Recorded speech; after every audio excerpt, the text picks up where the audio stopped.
2 site ಹೆಸರಲ್ಲಿ 17 site forgery ಮಾಡಿ ಕಬಳಿಕೆ ಮಾಡಿರುವ ಆರೋಪ. ಮಹಿಳೆ ಮತ್ತು ಮಗಳ ಮೇಲೆ ಗೂಂಡಾಗಳು ಭೀಕರವಾಗಿ ದಾಳಿ ನಡೆಸಿದ್ದಾರೆ. ಬೆಂಗಳೂರು ಉತ್ತರ ತಾಲೂಕಿನ ಮಾದಪ್ಪನಹಳ್ಳಿ ಗ್ರಾಮದಲ್ಲಿ ನಡೆದಿರುವಂತಹ ಘಟನೆ ಇದು. ನಕಲಿ ದಾಖಲೆ ಸೃಷ್ಟಿಸಿ 17 ಸೈಟ್ಗಳನ್ನು ಕಬಳಿಸಿದ ಆರೋಪಿ ಮನೋಜ್. ಮಹಿಳೆ ಮತ್ತು ಆಕೆಯ ಮಗಳ ಮೇಲೆ ಗೂಂಡಾಗಳು ದರ್ಪವನ್ನು ಮೆರೆದಿದ್ದಾರೆ. ಮಾದಪ್ಪನಹಳ್ಳಿ ಗ್ರಾಮದಲ್ಲಿ ಆಗಿರುವಂತಹ ಘಟನೆ ಇದು. ನಕಲಿ ದಾಖಲೆ ಸೃಷ್ಟಿಸಿ 17 ಸೈಟ್ಗಳನ್ನು ಕಬಳಿಸಿದ್ದಾನೆ ಆರೋಪಿ ಮನೋಜ್. 22 ಲಕ್ಷ ಮಾತ್ರ ಹಣ ನೀಡಿ ಎಲ್ಲ ಸೈಟ್ ನನ್ನದೇ ಅಂತ ಹೇಳ್ತಾ ಇದ್ದಾನೆ ಮನೋಜ್. ಇಡೀ ಲೇಔಟ್ ಮತ್ತು ವಾಸವಿದ್ದ ಮನೆಯು ನನ್ನದೇ ಅಂತ ದಬ್ಬಾಳಿಕೆ ಮಾಡಿದ್ದಾನೆ. ಆರೋಪಿ ಮನೋಜ್ ಮತ್ತು ರಾಜಣ್ಣ ಗ್ಯಾಂಗ್ ದಾಳಿಯನ್ನ ನಡೆಸಿರೋದು. ಮಾಲಕಿ ನೇಹಾ ಮತ್ತು ಮಗಳ ಮೇಲೆ ಕ್ರೂರವಾಗಿ ಹಲ್ಲೆ ನಡೆಸಿದ್ದಾರೆ ದುಷ್ಕರ್ಮಿಗಳು. 10 ಜನರ ಗೂಂಡಾ ಗುಂಪಿನಿಂದ ಸಂತ್ರಸ್ತೆಯ ಮನೆ ಮೇಲೆ ಅತಿಕ್ರಮ ಪ್ರವೇಶ ಮಾಡಿರೋದು. ಅನಾರೋಗ್ಯ ಪೀಡಿತ ಪತಿಗೆ ಗನ್ ಮಾರಕಾಸ್ತ್ರಗಳನ್ನು ತೋರಿಸಿ ಜೀವ ಬೆದರಿಕೆ ಹಾಕಿದ್ದಾರೆ. ದಾಳಿಯ ದೃಶ್ಯಾವಳಿ ಸಿಗಬಾರದು ಅಂತ ಸಿಸಿಟಿವಿ ಡಿವಿಆರ್ ಕಿತ್ಕೊಂಡಿದ್ದಾರೆ ಈ ಗ್ಯಾಂಗ್ನವರು. 1 ಲಕ್ಷ ರೂಪಾಯಿ ನಗದು ಮತ್ತು ಚಿನ್ನದ ಓಲೆಗಳನ್ನು ಕಳುವು ಮಾಡಿದ್ದಾರೆ ಆರೋಪಿಗಳು.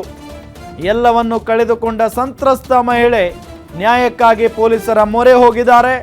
ಮನೋಜ್ ಮತ್ತು ಗ್ಯಾಂಗ್ ವಿರುದ್ಧ ರಾಜಾನುಕುಂಟೆ ಠಾಣೆಯಲ್ಲಿ ಪ್ರಕರಣ ದಾಖಲಾಗಿದೆ. ಯಾರಾದ್ರೂ ಅಸಹಾಯಕರಿದ್ದಾರೆ, ಅವ್ರಿಗೆ ಸ್ವಲ್ಪ ಆಸ್ತಿ ಇದೆ ಅಂತ ಗೊತ್ತಾಗ್ಬಿಟ್ರೆ ಇಂಥ ಪುಡಿ ರೌಡಿಗಳಿಗೆ ಇಂಥದ್ದನ್ನೆಲ್ಲ ಮಾಡೋದಕ್ಕೆ ಶುರು ಮಾಡ್ತಾರೆ. ನೋಡಿ, ಆ ಮನೆಯ ಮಾಲಕಿ, ಆಸ್ತಿಯ ಒಡತಿ, ಅವರ ಪತಿ ಏನೋ ಅನಾರೋಗ್ಯದಿಂದ ಬಳಲ್ತಾ ಇದ್ರಂತೆ. ಸೊ ಇದರಿಂದ ಏನಾಗಿದೆ, ಅವ್ರಿಗೆ ಗನ್ನು ಜೊತೆಗೆ ನಿಮ್ಮನ್ನು ಹೊಡೆದಾಕ್ತೀನಿ ಅಂತ ಹೇಳಿ ಮಚ್ಚನ್ನು ತೋರಿಸಿ ಬೆದರಿಸಿದ್ದಾರೆ. ಅದಾದ ನಂತರ ಅದಕ್ಕೆ ವಿರೋಧ ವ್ಯಕ್ತಪಡಿಸಿರುವಂಥ ಆ ಅಮ್ಮ ಮತ್ತು ಮಗಳು, ಅವ್ರ ಮೇಲೂ ಕೂಡ ಇವರು ದರ್ಪವನ್ನು ಮೆರೆದಿದ್ದಾರೆ ಗ್ಯಾಂಗ್ನವ್ರು ಹೋಗಿ.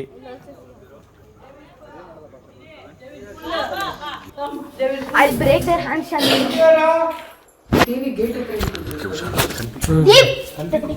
ಈಗ ನಿಮ್ಮ ಸಾಮಾನೆಲ್ಲ ಹೊರಗಡೆ ಹಾಕಕ್ಕೆ ಇದು ಮಾಡಿದ್ರು ಸರ್. DSS ರಾಜಣ್ಣ ಅಂತ ಕಂಪ್ಲೇಂಟ್ ಲೆಟರ್ನಲ್ಲಿದೆ, ಅದು ತಪ್ಪಂತೆ ಸರ್. ಅವ್ರ ಹೆಸರು ರಾಜಣ್ಣ ಅವರಲ್ಲ. DSS ಮುಖಂಡ ಮುನಿ ಆಂಜನಪ್ಪ ಅಂತ ಒಬ್ಬ ವ್ಯಕ್ತಿ ಒಂದು TT ವ್ಯಾನಲ್ಲಿ ಬಂದಿದ್ದಾರೆ ಸರ್. ವ್ಯಾನಲ್ಲಿ ನಿಲ್ಲಿಸ್ಬಿಟ್ಟು ಫಸ್ಟ್ 4, 2, 6, 8 ಈ ಥರ ಹೆಂಗಸರು ಬಂದರು. ನಾನು 10ರಿಂದ ಅವ್ರು ಯಾರು ಏನು ಅಂತ ವಿಡಿಯೋ ರೆಕಾರ್ಡ್ ಮಾಡಿ, ಹೀಗೆಲ್ಲ ಬರಬಾರ್ದಮ್ಮ, ಮನೋಜ್ ಅವರು ನನ್ನ ಹತ್ರ ಮೋಸ ಮಾಡಿ 23 ಗುಂಟೆಯನ್ನು ಬರ್ಸ್ಕೊಂಡಿದ್ದಾರೆ.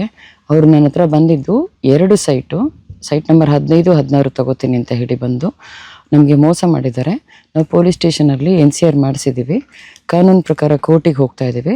ಇವತ್ತು ಹೋಗಬೇಕಿತ್ತು, ನೀವೆಲ್ಲ ಯಾಕಮ್ಮ ಬಂದಿದ್ದೀರಾ, ಹಾಗೆಲ್ಲ ಈ ಥರ ಬರಬಾರ್ದು ಅಂತ ಹೇಳ್ತಾ ಇದ್ರೆ 1.5 ಅವರ್ವರೆಗೂ ಕೂತಿದ್ದಾರೆ. 10ರಿಂದ 11ವರೆವರೆಗೂ ಕೂತಿದ್ದಾರೆ ಎಲ್ಲ ಹೆಂಗಸರು. ಬೆಳಿಗ್ಗೆ 11ವರೆಗೆ ನಾನು ಡಿಸ್ಟ್ರೆಸ್ ಕಾಲ್ ಮಾಡ್ತೀನಿ. ಹಿಂದನೇ ಇಬ್ಬರು ಗಂಡಸರು ಬರ್ತಾರೆ. ಅವರು ಗಡಪಾರಿ ತೊಗೊಂಡು ಬಂದು ನನ್ನ ಮನೆ ಹತ್ರ ನೋಡ್ತಾರೆ. ಹಿಂದೆನೇ ಮನೋಜ ಎಂಟರ್ ಆಗಿ ಗಡಪಾರಿಯಿಂದ ಈ ಮೆಟಲ್ ಡೋರ್ ಇದೆಲ್ಲ ಒಳಗಡೆ, ಅದನ್ನು ಹೊಡಿತಾನೆ. ನಾನು ಇಮಿಡಿಯೇಟಾಗಿ ಡಿಸ್ಟ್ರೆಸ್ ಕಾಲಿಗೆ ಕಾಲ್ ಮಾಡ್ತೀನಿ. ಕಾಲ್ ಮಾಡಿ ಹೇಳ್ತೀನಿ, ಈ ಥರ ಆಗಿದೆ, ನಾವು ಪೊಲೀಸ್ ಸ್ಟೇಷನ್ ಕಂಪ್ಲೇಂಟ್ ಕೊಟ್ಟಿದ್ರು, ತುಂಬ ಜನ ಬಂದಿದ್ದಾರೆ, 10 ಗುಂಡಗಳ ಥರ ಗಡಪಾರಿ ತೊಗೊಂಡು ಹೊಡಿತಾ ಇದ್ದಾರೆ ಅಂತ ಹೇಳಿದ್ರೆ, ಅಯ್ಯೋ ನಾವೆಲ್ಲೋ ಇದ್ದೀವಿ, ಬರ್ತೀರಿ, ನೀವು ಅಡ್ರೆಸ್ ಹೇಳಿ ಅಂತಾಯಿದ್ರು. ಮನೋಜ್ ಆ ಥರ ಹೊಡಿಬೇಡ, ಇರಪ್ಪ, ನಾನು ಕಾಲಲ್ಲಿ ಇದ್ದೀನಿ, ಕಾಲ್ ಮಾಡ್ತಾಯಿದ್ದೀನಿ, ಅವ್ರ ಅಡ್ರೆಸ್ ಕೇಳ್ತಾ ಇದ್ದಾರೆ ಅಂತ ಹೇಳ್ತಾ ಇದ್ದೀನಿ ಸರ್. ಮತ್ತು ಅವ್ರಿಗೆ ನನ್ನ ಮನೆ ಅಡ್ರೆಸ್ ಜೋಡಿದಾರ್ ಹೆರಿಟೇಜ್ ಹತ್ರ ಈ ಕಡೆ ಒಳಗಡೆ ಬಂದರೆ ಒಂಟಿ ಮನೆ ಇದೆ, ಬನ್ನಿ, ನಾನು ಕಂಪ್ಲೇಂಟ್ ಮಾಡಿದ್ದೀನಿ ಅಂತೆಲ್ಲ ಹೇಳ್ತಾ ಇದ್ದವಾಗಲೇ ಫೋನ್ ಕಿತ್ಕೊಂಡು ನಿನ್ನ ಪೊಲೀಸ್ ಅಂತ ಹೇಳಿ ಮೆಟಲ್ ಡೋರಿಗೆ ನನ್ನ ಫೋನ್. ಮನೋಜ್ಗೂ ನಿಮಗೂ ಏನು ಡಿಸ್ಪ್ಯೂಟ್ ಏನಿಲ್ಲ ಸರ್. ಮನೋಜನ ವ್ಯಕ್ತಿ ನಂದು ಈ ಸೈಟ್ ನಂಬರ್ 11 ನಾನು ರಾಮನ್ ಅಂತ ಸಾಯಿ ವೆಂಕಟರಾಮನ್ ಟರ ಅನ್ನೋ ಅವ್ರ ವ್ಯಕ್ತಿಯಿಂದ ಪರಿಚಯ ಆಗಿದ್ದು ಸರ್. ಒಂದು 16 ಸರಿಗೆ ಬಂದು ಅವ್ರನ್ನ ಪೀಡಿಸಿ ನಾನು DC ಕನ್ವರ್ಷನ್ ಆಗಿದೆ, ನೀವು ಸೈಟ್ ತೊಗೊಂಡಿದ್ದೀರಾ, ಹಂಗಂದಮೇಲೆ ನಾನು ಮಾಡಿಸ್ಕೊಡ್ತೀನಿ, ಆದರೆ ಕಮಿಷನ್ ಆದರೂ ಆಗ್ತದೆ, ಇಲ್ಲ ಅಂತಂದರೆ ನೀನು ನನ್ನ ಕೈಯಲ್ಲಾಗಿದ್ದು ಮಾಡ್ತೀನಿ. ಬರ್ತಾರೆ ಹೋಗ್ತಾರೆ.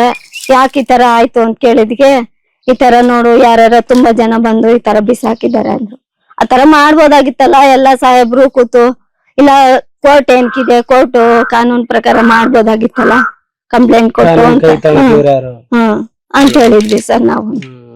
ಅಷ್ಟೇ ಸರ್. ನೋಡಿ ಪಾಪ ಇವ್ರಿಗೆ ನೆನೀತಾ ಇದಾವೆ ಸಾಮಾನ್ಯ. ನೆನೀತಾ ಇದೆ, ಇವ್ರಿಗೆ ನ್ಯಾಯ ಸಿಕ್ಲಿ ಅಂತ ನಾವ್ ಹೇಳ್ತೀವಿ ಅಷ್ಟೇ ಸರ್.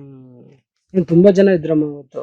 ಹೌದು ಸರ್, ತುಂಬಾ ಜನನೇ ಇದ್ರು. ಟಿಟಿಯಲ್ಲಿ ಕಾಂಪೌಂಡ್ ಹತ್ರನೇ ನಿಂತಿತ್ತು ಈ ತರ ಹಿಂಗ್ ಮಾಡ್ಬಿಟ್ರೆ ಹೆಂಗೆ? ಎಲ್ಲ ತರ ಮಾಡ್ಬಾರ್ದು ಸರ್. ನೋಡು ಅವ್ರು ಆಗಲ್ವಾ? ಅಲ್ಲ, ಅವರು ನಮಗ್ ಬೇಕಾಗಿರೋರೆ, ಇವ್ರು ಬೇಕಾಗಿರೋರೆ, ಕೂತ್ಕೊಂಡು ಒಂದು ಬಗೆಹರಿಸ್ಕೊಂಡ್ರೆ ಸರಿ ಹೋಗಿರೋದು. ಈ ತರ ಮಾಡೋದು ತಪ್ಪು ಅಂತ ಎಲ್ಲಾರ್ಗು ಅದೇ ಅನ್ಸುತ್ತೆ ಸರ್. ಪೊಲೀಸ್ ಸ್ಟೇಷನ್ ಇದೆ, ಕೋರ್ಟ್ ಇದೆ. ಕೋರ್ಟು ಕಾನೂನ್ ಇದೆ, ಕಾನೂನ್ ಪ್ರಕಾರ ಹೋದ್ರೆ ಒಳ್ಳೆ. ಇದೇ ವಿಚಾರಕ್ಕೆ ಸಂಬಂಧಪಟ್ಟಂತೆ ಡೀಟೇಲ್ಸ್ ಕೊಡ್ತಾರೆ ನಮ್ಮ ರಿಪೋರ್ಟರ್ ಮೂರ್ತಿ ಸಂಪರ್ಕದಲ್ಲಿದ್ದಾರೆ. ಮೂರ್ತಿ, ಏನು ಕತೆ ಇದು? ಪಾಪ ಆ ಮಹಿಳೆಯರಿಗೆ ಯಾರೂ ಇಲ್ಲ ಅಂತ ಹೇಳಿ ಈ ರೀತಿಯಾಗಿ ಮಾಡೋದು ಎಷ್ಟರ ಮಟ್ಟಿಗೆ ಸರಿ? ಜೊತೆಗೆ ಈಗ ಪೊಲೀಸ್ನವ್ರಿಗೆ ಕಂಪ್ಲೇಂಟ್ ಕೂಡ ಕೊಟ್ಟಿದ್ದಾರೆ. ಎಲ್ಲಿಗೆ ಬಂದಿದೆ ಈ ಪ್ರಕರಣ? ಡೀಟೇಲ್ಸ್ ಕೊಡ್ತಾ ಹೋಗೋದಾದ್ರೆ.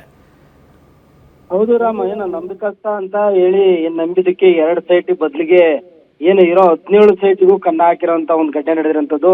ಏನೋ ರಾಜಧಾನಿ ಬೆಂಗಳೂರು ನಿಜಕ್ಕೂ ಏನು ಸುರಕ್ಷಿತವಾಗಿದೆಯಾ ಅನ್ನೋ ಒಂದು ಪ್ರಶ್ನೆ ಕೂಡ ಎದುರಾಗ್ತಾ ಇರೋಂಥದ್ದು. ಒಂಟಿ ಹೆಣ್ಮಕ್ಳು ನೆಮ್ಮದಿಯಿಂದ ಬದುಕಕ್ಕೆ ಸಾಧ್ಯ ಇಲ್ವಾ ಅನ್ನೋ ಒಂದು ಘಟನೆ. ಈ ಒಂದು ಘಟನೆ ಏನು ತಡರಾತ್ರಿ ನಡೆದಿರೋಂತ ಒಂದು ಕೃತ್ಯ ನೋಡಿದ್ರೆ ಏನು ನಮ್ಮ ಕೈಲಿ ಹಿಂಡಂತ ಒಂದು ಇದು ಬರ್ತದೆ. ಏನ್ ಕೈಲೆದ್ರೆ ಮೃಗಗಳಂತೆ ನುಗ್ಗಿ ಬಂದಂತ 10 ಜನ ನರರಾಕ್ಷರ ರೀತಿಯಲ್ಲಿ ಈ ದಾಂಧಲೆಯನ್ನ ನಡೆಸಿದ್ದಾರೆ.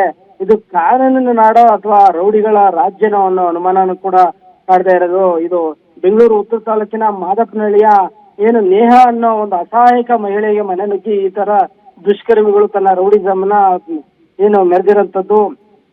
ಏನು ಈ ರಾಕ್ಷಸರಿಗೆ ಕರುಣೆ ಅನ್ನೋದೇ ಇರ್ಲಿಲ್ವೇ ಅಂತ. ಯಾಕಂದ್ರೆ ಆ ಮನೆ ಸಾಮಾನುಗಳು, ಆ ಇರೋಪರವನ್ನೆಲ್ಲ ಆ ಮನೆಯಿಂದ ಈಚೆಗಡೆ ಎತ್ತಾಕಿ ಏನ್ ಧ್ವಂಸ ಮಾಡಿರೋದು ಅದ ಮಹಿಳೆಯ ಎದುರುಗಡೆನೆ ಅಸಹಾಯಕವಾಗಿ ನಡೆಸ್ತಿತ್ತು ಆ ನೇಹ ಅನ್ನೋ ಒಂದು ಮಹಿಳೆ.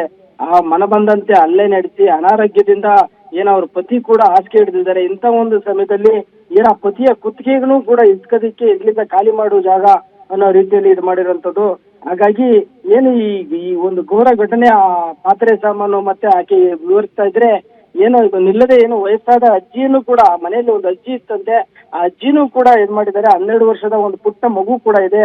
ಆ ಮಗು ಮನಸ್ಸಲ್ಲೂ ಯಾವ ರೀತಿ ಈ ರೀತಿ ಒಂದು ವಿಕೃತಿಯನ್ನು ನೋಡಿ ಆ ಮಗು ಕೂಡ ಯಾವ ರೀತಿ ಭಯ ಬಿದ್ದಿರುವುದು ಅಂತ ಒಂದು ಕಲ್ಲು ಹೃದಯದ ಏನು ಈ ಪಾಪಿಗಳು ಕಿಂಚಿತ್ತೂ ಏನು ಒಂದು ದಯೆ ಇಲ್ದೇನೆ ಆ ಮಾಡಿರೋ ಒಂದು ಕೃತ್ಯಕ್ಕೆ ಸಾಕ್ಷಿಯಿಂದೇನೆ ಅವ್ರ ಮನೆಯಲ್ಲಿರಂತ DVR ಮೊಬೈಲು ಎಲ್ಲಾನು ಕಿತ್ಕೊಂಡೋಗಿ ಏನೋ ಮನೆಯಲ್ಲಿದ್ದಂತ 1 ಲಕ್ಷ ರೂಪಾಯಿ ಹಣ ಮತ್ತೆ 450 ಗ್ರಾಮ್ ಚಿನ್ನಾಭರಣ ಇದೆಲ್ಲ ಸೇರ್ಕೊಂಡು ಎತ್ಕೊಂಡು ಹೋಗಿರುವಂತದ್ದು. ಹಾಗಾಗಿ ಈಕೆ ಏನೋ ಈ 17 ಸೈಟ್ 2 ಸೈಟ್ಗೆ ಅಂತ ಹೇಳಿ ನಂಬಿಕೆಯಿಂದ ಮಾಡೋದಕ್ಕೆ ಅಂತ ಸಬ್ ರಿಜಿಸ್ಟರ್ ಕಚೇರಿಗೆ ಹೋಗ್ತಾರೆ. ಅಲ್ಲಿ ಹೋದ್ರೆ ಈಕೆ 17 ಸೈಟ್ಗಳನ್ನು ಕೂಡ ಅವನು ಕ್ರಯ ಮಾಡಿಸ್ಕೊಂಡ್ಬಿಟ್ಟಿದ್ದಾನೆ. ಹಾಗಾಗಿ ಏನೋ ಆಕೆ ಕಣ್ಣೀರು ಇಟ್ಕೊಂಡು ತನ್ನ ಏನು ನನಗೆ ನ್ಯಾಯ ಸಿಕ್ಬೇಕು ಅಂತ ಹೇಳಿ ಏನು ಬೀದಿಗೆ ಬಿದ್ದಿರೋಂಥದ್ದು.